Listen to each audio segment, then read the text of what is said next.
cooperate with the board to protect the public against fraud, misinterpretation, and unethical practices in property management or anything, okay, basically.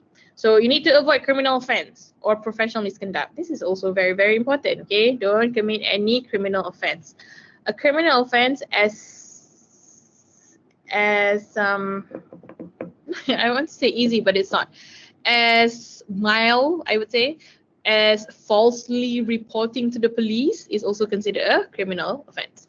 Shall not express or communicate to the public any criticism or comment on the professional services or conduct of or professional fees charged by a fellow registered property manager. So you cannot go around and say, you know how much he charged?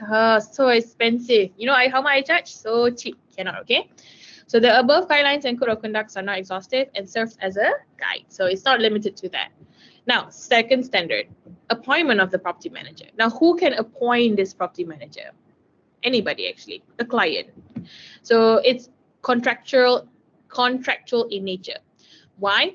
Because sometimes you feel that that property manager isn't doing so well, or so you want to get a different property manager. So that's why property managers or property management firms keep on seeking new opportunities as well, because normally their contracts are like, there's also 1 year, yeah, there's 1+1. I've heard there's 3 years, so it depends, I guess. Okay, but it's contractual. It is important that the property manager ensures that he obtains a written appointment to manage from the owner or the MC or the JMC or the JMB or the COB, as any case. Now, can COB appoint you? Say you're a registered property manager, you have a firm, can COB appoint you as a property manager? They can, to manage PPRs, low-cost houses, okay? You get a fee for that as well. And you know how many low-cost houses are there? A lot. And when you get this considered government contract, I would say, you pretty much make a ton of money, I would say. Yeah, okay? And if you're good, then you can extend to other states as well. So the property manager shall also enter into written agreement with his client, and the agreement should have all this following: what are the scope, what are the fees, salaries, etc. Okay, let me talk about salaries. When you have a property management firm and you are appointed as a property manager for a residential scheme, for example, you will get a fee to manage that property. So for instance, like you get paid 10,000 ringgit. That is your fee per month, okay, as a registered property manager at that particular residential scheme. But the salaries, okay, like the emolument and salaries and wages, etc., is being paid not by your company, but by the JMB or the client, okay? Remember, you have the maintenance account and then you have the sinking fund account. So emolument, etc., actually comes from those types of accounts, okay? So it doesn't come from your company account. See? So that's how, for instance, and you won't have only one property to manage, okay? You'll have a few. So 10,000 per month times 10 properties contract that you get, that's 100,000 per month, right? And bear in mind also that you don't really need to, have a lot of staff as well, because you'll have staff, but it's for that particular building and that salary is being paid by the JMB, okay? So yeah, so you need to draw everything out. The term of period of appointment, relevant terms and conditions of his engagement. So property manager should ensure that the property management agreed shall incorporate the following fiduciary obligation to decline without any modification. So they need to include this, okay? Fiduciary duties and obligations to the client, okay? All this has to be included and cannot be changed, okay? So fiduciary refers to financial, okay, money, which I personally feel is the number one thing that you should be very careful with if you're a property manager. And for you to be careful is you need to have auditors to check your accounts, etc. Because you're only one person, right? And you'll be hiring many staff. And as much as you want to trust all the stuff, shit things kind of might happen, so yeah. And also, you have to include that you will not be receive commission or money or kickback, etc. Okay, so kickback is like if you get a job for someone, then you get money for it. Oh, speaking of which, I don't know if you have read the news. There was like this scandal, like this cartel thing going on about this FM. The contract is FM for the government, and I think the contract was like 3 billion. Was it? Was it 1 billion? It's a lot because government buildings are just so many, right? And that person got the contract through like insider, and that's wrong. And the person who allegedly gave all this information to match with the facility manager company is a QS, okay, in the government. So yeah, so I think that's like kind of big news now. It's like super big because yeah, it's like I think they term it as a cartel as well. Okay, so see, dah satu hal kan. Okay, anyways, an executed agreement with the client ensures all scope of work in the services and understood mutually agreed upon in the interest of both parties. So not limited to this, but you have to include all this: handling, taking over, building management, which is basically whatever is in the standards, right? So fees, charges, and disbursement chargeable by the property manager are stipulated under 7th schedule of Act 242. So there is a basis for this to compute how much is your fees. It is the property manager's obligation to perform the agreed scope of works to a reasonable standard as per term of the property management agreement. So you have to give assurance to your client that professional and fiduciary approaches are adopted by the property manager is in discharge of his duties and responsibility. Because, like I said, the main thing is big money, okay, in property management, because you have to be the custodian of this accounts, okay, and be responsible for it. So you need to have, the utmost priority to be trustworthy, honest, and all that, okay? So Standard 3 talks about handing and taking over a property. This is like you need to have a proper handing and proper taking over. Remember, it's on a contractual basis. So that means that particular residential scheme will have more than one property management firm to manage it. So when the contract ends, you have to hand over the property and someone will be taking over from it, right? So you need to have everything ready, okay? You need to give a report, okay? As a property manager, you also have to have like this building report, which you will report on the defects, what are the things that they have to, keep tabs with, and other things as well, okay? Okay. So you need to give all the records, the documents, etc. So that's why a typical staff for a property management office for a residential scheme is you have the registered property manager would be the property manager, but like I said, if they have a few other properties, they won't be at the same residential scheme all the time. So they have to appoint a residence manager or a building manager. Okay, it's like a manager under the registered property manager, and then they'll have one executive normally, and then they'll have an account executive, and then they'll have an admin executive, and then they have technicians, like a general technician as well as one electrical technician. So yeah, okay. So this is, the team that's going to help with managing, as well as ensuring that whatever records or documents are ready to be given for the handover. Okay. So good and proper documentation of stock, inventory, assets, equipment will assist the property manager in the effective management of the property. Very true. Okay. And also, it's called the building condition report. Okay. You need to give this also. And you need to have the latest management account and audited account, to establish an opening balance. Audited account, okay? Because money, okay? So basically, the building condition report is helpful in terms of, how do you budget? Do you need to paint the building now? Is the lifts working? Is everything okay? Is there any vandalisms, etc., etc.? Okay. So there are also a deed of mutual covenants, house rules, or bylaws, okay, that needs to be drawn for the proper administration of multi-occupied buildings, especially for common properties, common facilities, amenities, etc. And it's also a good practice that all building condition reports, records, and documents are updated and reviewed for subsequent handover to the client when it ends. Okay, so it will ensure that the next property manager will have a smooth management as well. Okay, it's not about, remember one of the standards that we talked about recently, previously, was on how you cannot talk bad about other professional property manager, right? So the ecosystem should be, we are helping each other. Like, don't worry, I'm not taking money from you, etc. So you will have different jobs, and you will still have jobs even if your contract has been terminated. Now, Standard 4 talks about building management, right?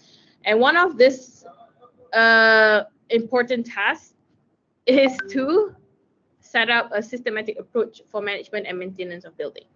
And there's no one best way to do it, but many possible lists of best ways to do it, right? You've gone through this in property management, I'm sure. So yeah. So this here only explains like what they need to have, or you as a property manager should have. Like, you need to have an office.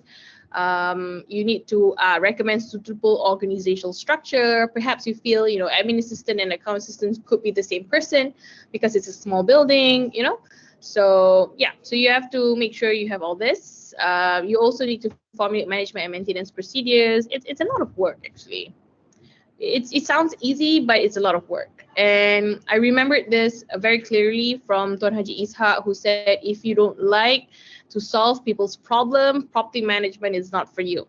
Okay, because property management involves a lot of complaints, a lot of managing people as well. So you need to have that patience, okay, with like every single behaviors and attitudes of residents or clients, etc. Okay. So property managers should also prepare a periodic management report on the building maintenance and management in a timely manner. Okay, so this explains, what needs to be included. I probably won't go deep into this, but you can read this, okay, as for the exam. Okay. Okay, so standard 5 is on maintenance. So this standard 5 explains clearly on these 3 things: corrective maintenance, planned maintenance, service providers, which I'm not going to go into detail as well because you have done this in maintenance management, right? But here, just to emphasize that maintenance management is really important, because you can't just manage a building without maintaining it, right? So you need to have, that's why you need to have all these technicians to help you to do all this technical job. Okay, I remembered when we graduated, I have a friend who worked in one of the expensive buildings, residential building in Bangsa. And when he started the job, he was a property management executive, and he's like, oh, do you know what I do every day? Like, all the residents call me and ask me to like replace their bulbs. Okay, so that could be one of the things that you do as well, but obviously not limited to. So he got tired of it, but he did make a decent money out of it, and there's not much work, he said, for his residential scheme. So yeah, but then he quit. Now he's in a bank. Anyways, corrective maintenance. You need to have the systematic process to ensure that the effective rectification or replacement of the defective or malfunction facilities. This is like really important when it comes to when you have a takeover from a developer. For instance, like when you have a residential property or residential scheme, you have a period, right, where the DLP period, whereby you can actually go and submit a claim to the developers and change whatever things that is not well, or it's broken inside of your house. And when that period of time has ended, and then you'll be appointing a new property manager, which is like a private firm that person will take in, and they have to understand, what is, what is the problem with the buildings. Like if they have problems with the lift, they have the problem with water leaking, etc. And this is really important because one of the reasons is that you need to have a good budget for it. Okay, so and then you need to supervise all this work. So they also plan maintenance. Okay, this is like fogging. Okay, Malaysia has a lot of mosquitoes, so fogging is also part of maintenance, right? Service providers is like Astro and all that, internet. Okay, internet, etc. So yeah, procurement is also what a property manager will be involved. Like for instance, you want to renovate something. Like the JMB has decided that they want to renovate place, and you need to appoint contractors for that. So you need to do procurement as well. Okay, many things, right? So many things. Don't you think so? But good pay, I guess. Common types of building services include but not limited to all this. So yeah. This is where your building technology, skills and knowledge comes into effect and all that. Floodgate, swimming pool, etc., etc. Okay, we are now at the halfway mark of the standards in the Malaysian property management standards. Standard 6 is on financial management. So financial management is a crucial function of property manager. And as a property manager, you are pretty much responsible for it, even though you have an account executive who helps you with it, but that responsibility is still borne on you. Okay, not the residential manager, not the building manager, but you as a registered property manager. So the things that you have to be responsible for is like issuing invoices and receipts. You need to collect rental income, service charges, sinking funds, etc. You have to also monitor outgoings for the property, like whatever payments that you make to the vendor. If you have a vending machine or you have laundry stuff, or you need to pay for the photostat machines, because you need that to work. So you need to make sure like everything is included. Include GST. Now we don't have a GST at the moment, so yeah, quick grant, etc.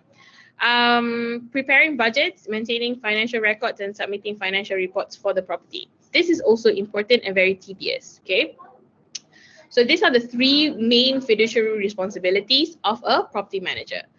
But a property manager also has this statements of standards to read by. Okay, for instance, like they have to administer on behalf of the client whatever finances.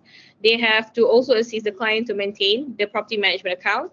They have to subdivide or intended subdivide building, etc. This for the client. So I don't know why is the font big and then small. Okay, so they have accounts. Okay, many accounts.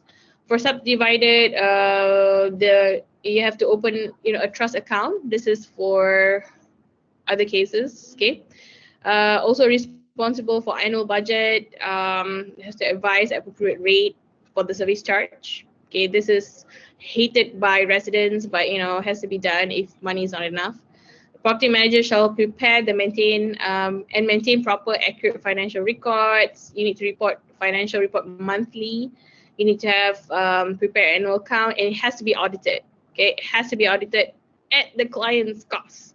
The property manager shall implement proper measures for credit control as well and debt, and also advising on necessity of taking legal action. So you see, a property manager does every single thing. So you need to be well equipped with knowledge on everything, including law, finance, and etc. Okay, so that's why a property manager should be a professional property manager and well equipped. So these are some explanation whenever there's a scope of work in service provided by the property manager includes billing, collection, disposal of money, etc., etc. Okay, so these are the accounts that you need to have. You need to have a report from collections, etc. Now, before I go into administrative management, let me tell you a story of a recent incident that I know of. Okay. I know I've been telling you guys a lot of stories from my friends because they like to tell stories, so I'll tell you guys. So one of the story that I recently received was on a property management of a residential scheme. It's in Kuala Lumpur, and what happened was my friend was a property manager there in 2019, I think, and now he's no longer there. But but he was not as a registered property manager. He was a residential manager, or was it a building manager? So his boss is the registered property manager. So his boss, his ex-boss in this case, contacted him and said, "Oh, we just had the accounts audited, and there were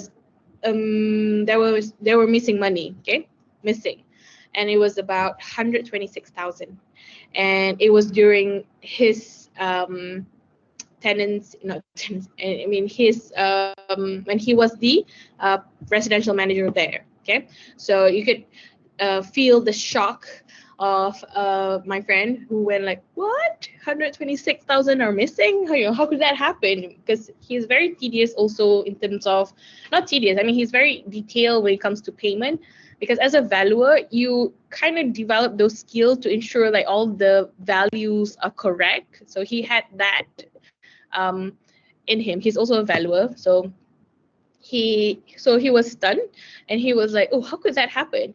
So they go back, and he told the ex-boss that he will go back to the residential scheme, to the office, to help with this, trying to investigate where is this 126,000. So when he went, there was an exec, there's a new manager, and then there's a new exec, and then there's an account exec that was with the residential scheme for a while, and they're good friends. So excuse me, and they're really close, with the account. What do you call that? The account executive. And he asked the account executive, like, how could this happen? Every single thing was recorded. Every single thing was in the document. Every single thing was in the file. How could the payment voucher, which he signed, was not there? And the funny thing is, the check is a different amount that was deposited, as opposed to the check, that the amount that the check should be for the vendor. So it's, for example, it's like you want to pay your photostat machine vendor, like say 200 ringgit, but the check that was deposited amounted to 9,600 ringgit. So that's like pretty big, right? Like, how could that happen? And there was no document to support that. Like, there's no photocopy of it.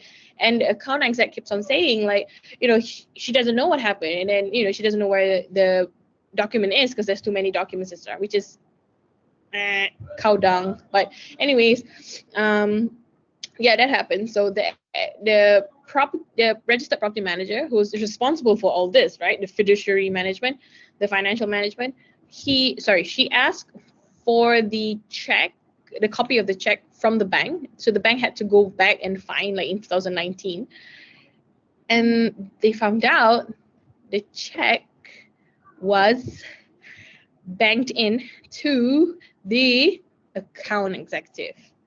Like, how could that happen, right? Like the check, the copy of the check that was given by the bank, like, clearly states her name, and the amount was 9,600 ringgit. The thing is, the vendor never complained because they got their money, but that 9,600 check was in the name of the account executive, like, blatantly there.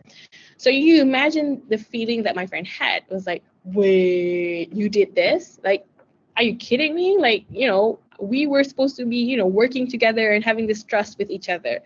And that's what happened. And it's not just 9,600, it's 126,000. Oops, 126,000. So there are, like, other checks, like for the vendor, you pay 200 ringgit, but the check deposited was like 28,800 ringgit.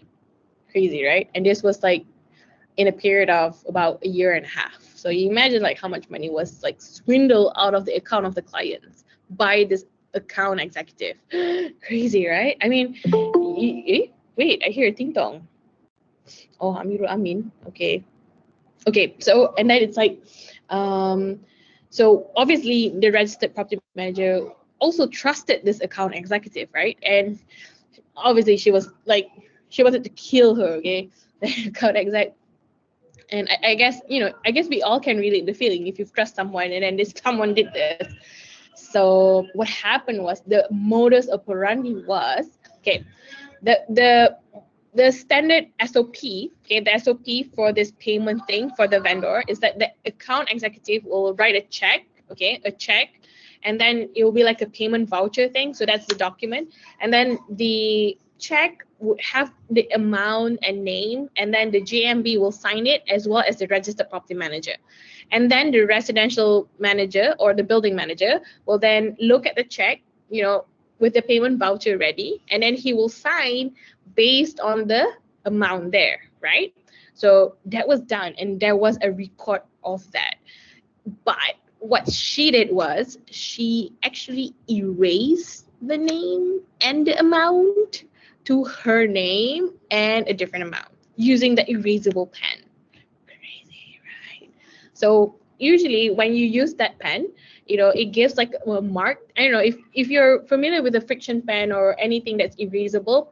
When you write, you know, you press down the paper. So obviously there's like a mark when you rub it, right? So what she did was she used a different pen to write closely her name so that you cannot see that mark before that. Gila tak?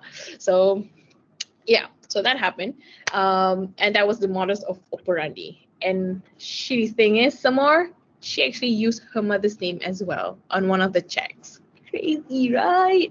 I don't know. I was like mind blown, and I was like, I need to tell you guys this story. But yeah, so hence, financial management standard 6 is super important because, you know, these things could happen to you. And remember, you have other, you know, properties to look into, and you can't be as, you try to be as meticulous as you can. And that's why you need to audit accounts, okay? So that, you know, you can catch all these things. So what happened to that girl, the account executive? She was terminated, she was terminated instantly, like today terminated when they found out. And she gave back some of the money. I heard she gave back some of the money, but not all. So I don't know. It's a police case now. So yeah. So these are the things, the drama that's gonna happen when you work in property management, I guess. Okay, so let's go to standard 7. Now, standard 7 talks about administrative management. Okay. And this is also important because there's a lot of documents, there's a lot of management in terms of administration as well for a property management, right? Because it's sort of like, it's a company, right? It's like a small office that manage everything. So they manage whatever, I'm sorry, Hamila, whatever records that needs to be managed, administration stuff, like whatever license, permits, payments, complaints, etc. This is what they do, payroll, etc., etc. Okay. And obviously, a systematic and efficient administration system also will help the property manager. So they have also, you know, and they also need to give advice for developer, MC, and JMB in terms of the normal operations of a property, of the property itself.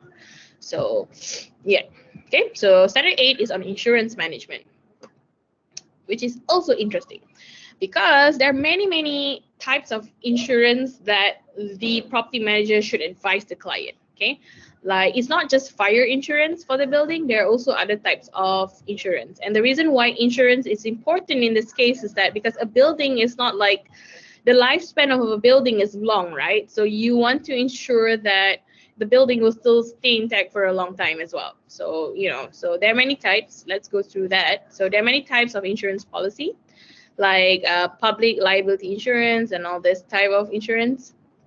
Fire insurance is important and it's a must for, I won't say all property. The thing is, if you purchase a property, a landed property, and you pay in cash, you are actually not not obligated. I mean, you should be obligated, but it's like, it's not a requirement for you to get the fire insurance. Only if you know, have loans with banks, then they will make this compulsory for you to have. Okay, but for a building itself, they should have fire insurance because you don't know, things could happen, right? Especially for strata building. Okay. Public liability insurance is for to indemnify the client, property manager, and client against third parties damages. Okay. Error omission insurance, plate glass insurance. You know, because a lot of glass and roof. Burglary insurance, machinery breakdown insurance, money insurance. Fidelity guarantee insurance. Remember the story I told you? Fidelity guarantee insurance covers the theft of monies by the management staff up to the limit of the insured sum. So in this case, if you're the registered property manager and you've gone through the same thing as the story that I told you, if you have this insurance, you might be able to recover some of the money, okay, through this insurance. Okay. So there's office contents and equipment insurance, all risks and personal incidents, etc. So obviously, you know, as a property manager, you should advise your clients on all this as well, like what kind of insurance they should take. Okay, so standard 9, almost at the finish line, everyone, almost. Standard 9 is health, safety, and emergency management. So one of the main hazards, I would say, or risks or emergency is in terms of fire and explosion. Gas leaks and explosion as well, power failure, natural disaster, you know, structural failure, and all this thing, okay? Bomb, who knows, okay? Bomb, epidemic or infection disease. This also include COVID-19 pandemic, okay? So that's why property managers also plays a role in managing the building in terms of infection disease, okay? So they are pretty much responsible also, okay? So that's why as a property manager, they could also decide like whether Food Panda can go up to your house or not, etc., etc. Okay? So this is what they should do as well. Formation and emergency response team if needed. Emergency and evacuation procedure, which is always needed for fire. Training and conducting emergency and evacuation drills. They should, but they do this like I think once a year, okay? And also they have to refer to DOSH, OSHA, and you know all that for this purpose, okay? So standard 10 is tenancy and lease management. This is for mostly commercial properties where they do leasing, okay? Like office buildings also have property managers, right? Like siapa your sini? Money, yeah, Money is currently in Shell, I think, yeah. Currently managing Shell, right? So they need more people there if they were to manage an office building. So they have to, you know, check about car park charges, service charges, rents, and whatever contracts, etc. Okay. So if you are a leasing executive, you will probably meet a lot of people who wants to, you know, lease out a space. Like in Mid Valley, if you work with IGB Corporation, they do have a listing division where you get clients to rent your office. And one of the challenges that they have now is that they have to know the market as well. Like for instance, if it's like a big brand franchise from overseas, they have to know, you know, where would be the best place to open their shop, right? Their retail shop. And you as a leasing executive, you need to, you know, find that opportunities as well, okay? And what I found and my observation is that and based on observation is that most of the big retailers from overseas, they actually choose, in terms of malls, they actually choose Pavilion as a place to start off their business. Interesting, right? So, okay. Okay, lastly is on facilities management. So facilities management is the integration of processes within an organization to maintain and develop the agreed services which support and improve the effectiveness of its primary activities. So as a property manager, you also have the capacity as a facility manager, which you have to control and manage the building management, except for the collection of rental, maintenance charge, and other charges on behalf of the client. So this is where facilities manager and property management draws the line. Okay, property manager actually oversee the whole operation, but facilities management only focuses on the building itself. okay, building and maintenance. So they don't look into the aspect of marketing, leasing, collecting rent, maintenance charges, etc. Okay. So lack of facilities management will lead to the loss of confidence of building owners and investors in the building.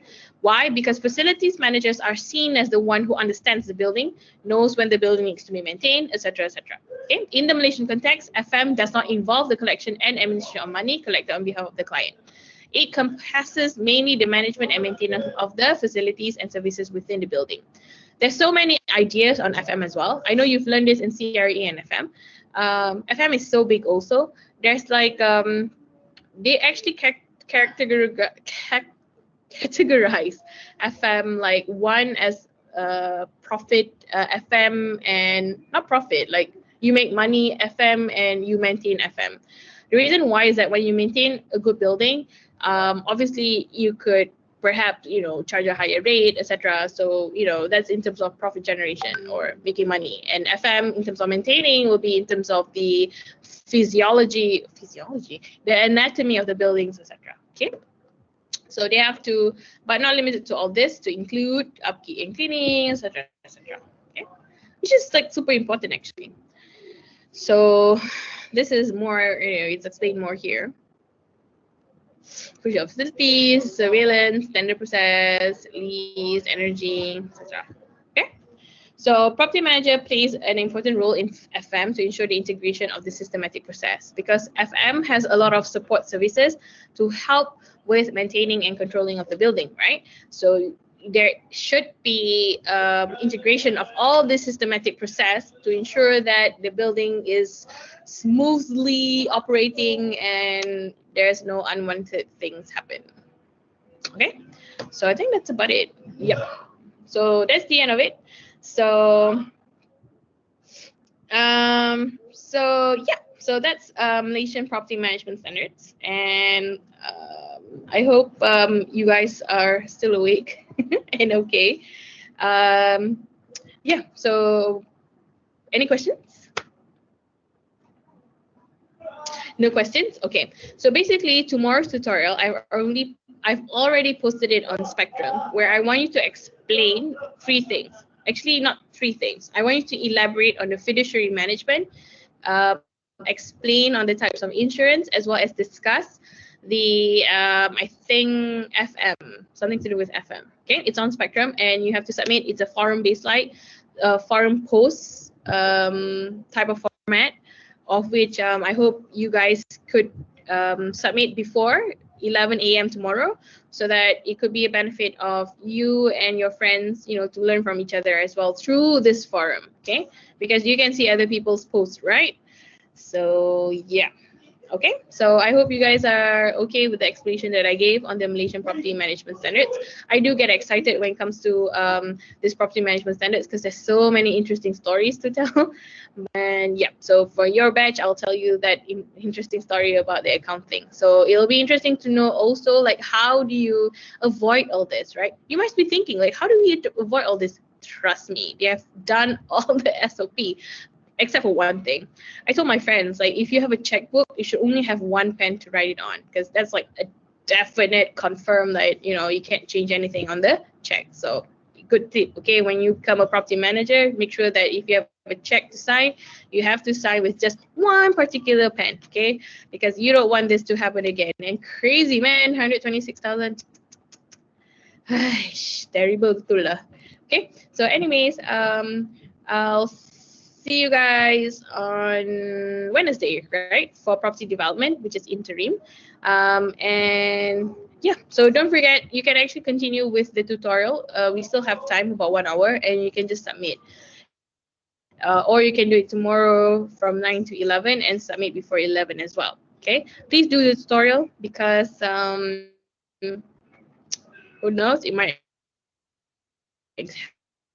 help you with the exams standards. Okay, so if there's no more questions, thank you so much for coming to class and for your kind attention. I hope you guys are still awake, because I don't know what's happening, because I can't see you guys. But anyways, I'm just going to assume that everybody is okay with today's class, and I'll see you guys on and thank you, Lee Guan.